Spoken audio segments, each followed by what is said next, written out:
Sebuah lompatan teknologi yang menempatkan Indonesia di peta transportasi modern Asia Tenggara. Kecepatan 350 km per jam telah melayani lebih dari 12 juta penumpang per Oktober 2025. Proyek kereta cepat Jakarta-Bandung, WUSH, adalah sebuah keberhasilan operasional dan teknis yang tinggi. Namun, di balik fasad teknologi tinggi ini, terdapat sebuah anomali yang kompleks. Sebuah cerita tentang kegagalan tata kelola finansial yang serius, janji yang diingkari, dan beban utang triliunan rupiah yang kini mengancam kesehatan badan usaha milik negara. Ini bukan hanya cerita tentang kereta cepat. Ini adalah investigasi tentang bagaimana sebuah proyek strategis nasional yang dijanjikan tidak akan membebani negara, justru menjadi salah satu risiko fiskal terbesar. Bersama Lensa Arsip, mari kita kupas realita di balik fakta.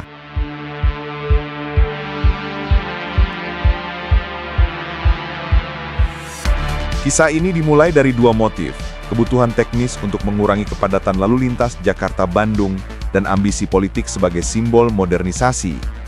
Pada tahap awal, terjadi persaingan ketat antara dua proposal, Jepang dan Tiongkok. Studi kelayakan awal sebetulnya telah dilakukan bersama Jepang. Namun, keputusan strategis diambil untuk memilih proposal Tiongkok.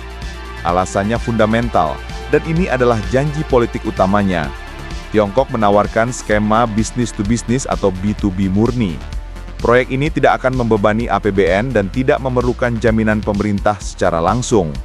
Sebaliknya, proposal Jepang, meski menawarkan bunga sangat rendah, mensyaratkan skema government to government atau G2G dan jaminan dari negara. Pilihan skema B2B didasarkan pada keinginan politik untuk segera mengeksekusi proyek tanpa polemik fiskal di awal. Namun, analisis risiko menunjukkan bahwa keputusan ini adalah sumber kerentanan finansial terbesar.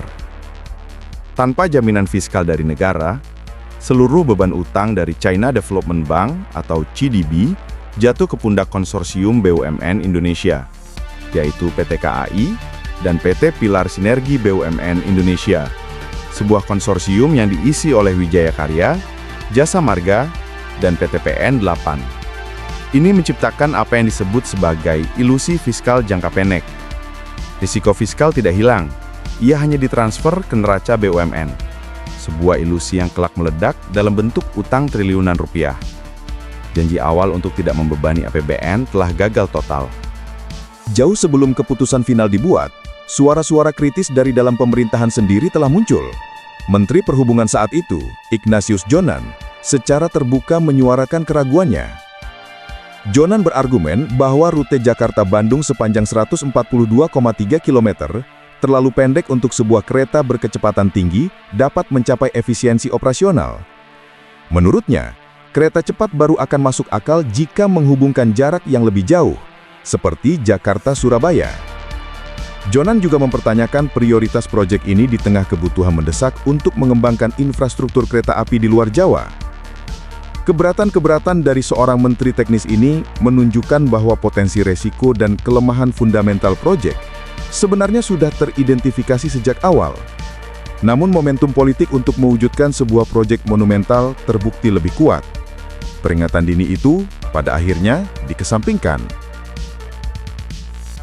Di atas kertas, studi kelayakan awal menyatakan proyek ini layak, dengan Economic Internal Rate of Return (EIRR) sebesar 10,27%. Namun, realitas di lapangan jauh lebih kompleks dari apa yang diantisipasi. Proyek mengalami penundaan signifikan dari target awal. Keterlambatan ini bukan sekedar masalah jadwal, ia menjadi penyebab langsung pembengkakan biaya. Pertama, tantangan geografis. Kondisi di Jawa Barat berada di luar estimasi perencanaan. Sebagai contoh, ditemukan batu di terowongan dekat Bandung yang tidak dapat dibor. Pengerjaannya harus melibatkan peledakan, menambah kerumitan dan biaya. Kedua, munculnya biaya infrastruktur non-standar. Lonjakan biaya signifikan berasal dari kebutuhan untuk menyesuaikan benchmark konstruksi Tiongkok dengan regulasi Indonesia. Biaya penggunaan frekuensi GSM-R untuk persinyalan kereta menjadi beban baru. Di Tiongkok, biaya ini tidak perlu dibayarkan. Di Indonesia, biaya investasi ini harus dikeluarkan di luar anggaran awal. Selain itu, biaya instalasi PLN juga ditanggung oleh KCIC. Ini adalah kelemahan mendasar dalam benchmarking awal. Ketiga, hambatan non-teknis terbesar, pengadaan lahan dan relokasi utilitas. Ratusan menara listrik, SUTT, pipa Pertamina, pipa PDAM, jalan dan sungai menghalangi trase proyek. Pada awal 2020, 460 titik utilitas belum direlokasi. Khusus SUTT, terdapat 32 titik crossing yang pengerjaannya paling berat. Menteri BUMN bahkan harus menginstruksikan PLN dan Pertamina untuk memindahkan aset mereka. Setiap penundaan ini menciptakan siklus umpan balik. Proyek molor, biaya konstruksi naik, bunga pinjaman terakumulasi, kondisi finansial proyek semakin parah, dan pada akhirnya memaksa pencarian dana tambahan yang melanggar janji BTB murni. Inilah titik hingar-bingar utama, pembengkakan biaya atau cost overrun. Total biaya proyek melonjak drastis, jauh di atas estimasi awal. Untuk menutupinya, sekitar 5,1 miliar dolar dipinjam dari China Development Bank atau CDB. Beban finansial yang ditanggung konsorsium BUMN Indonesia sangat berat.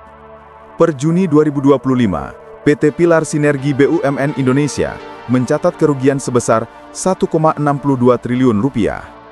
Sementara PT KAI sebagai pemimpin konsorsium menanggung beban 4 triliun rupiah hanya dalam 6 bulan pertama tahun 2025.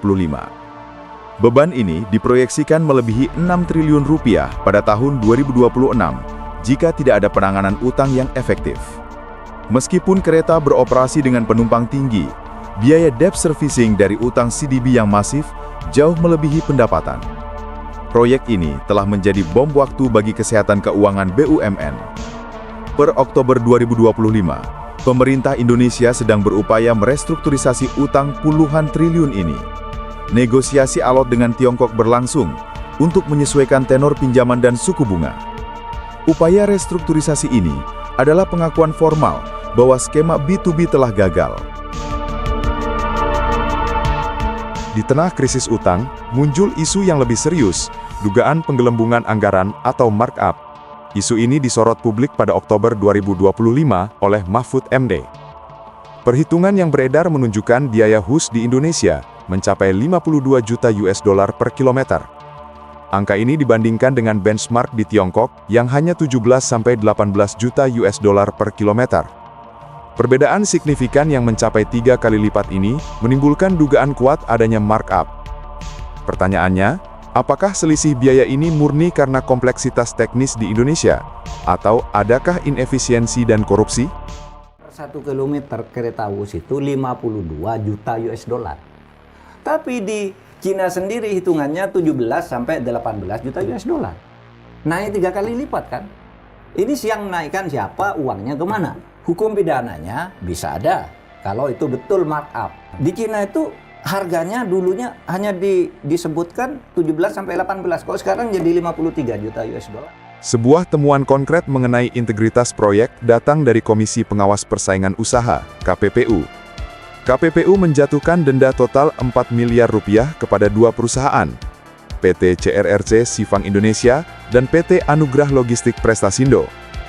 Keduanya terbukti bersekongkol dalam tender pengadaan jasa transportasi unit kereta dan suku cadangnya. CRRC Sifang, sebagai panitia tender, memfasilitasi Anugrah Logistik untuk menang. Putusan KPPU ini adalah bukti konkret adanya praktik tidak sehat dan ketidakpatuhan regulasi di level pengadaan barang. Ini memperkuat dugaan sistemik terhadap integritas keseluruhan proyek. Secara paradoks, di tengah kekacauan finansial dan isu integritas, operasional HUS justru berjalan solid. Dalam 2 tahun, ia melayani lebih dari 12 juta penumpang. Puncak harian mencapai 26.770 orang pada Juni 2025. Ini menunjukkan demand publik yang kuat. WUS diklaim telah menjadi simbol transformasi transportasi modern. Namun, analisis mendalam menunjukkan risiko struktural. Pemerhati transportasi mengkritik bahwa WUS lebih mencerminkan ambisi simbolik daripada menjawab kebutuhan nyata. Kritik utama ada 2, harga tiket yang dianggap premium dan lokasi stasiun yang jauh dari pusat kota. Aksesibilitas last mile yang buruk, terutama di stasiun Tegaluar, berarti total waktu tempuh door-to-door bisa jadi tidak jauh berbeda dengan transportasi konvensional seperti travel atau bus. Disinilah letak kekhawatirannya, kesenjangan antara volume penumpang dan profitabilitas finansial.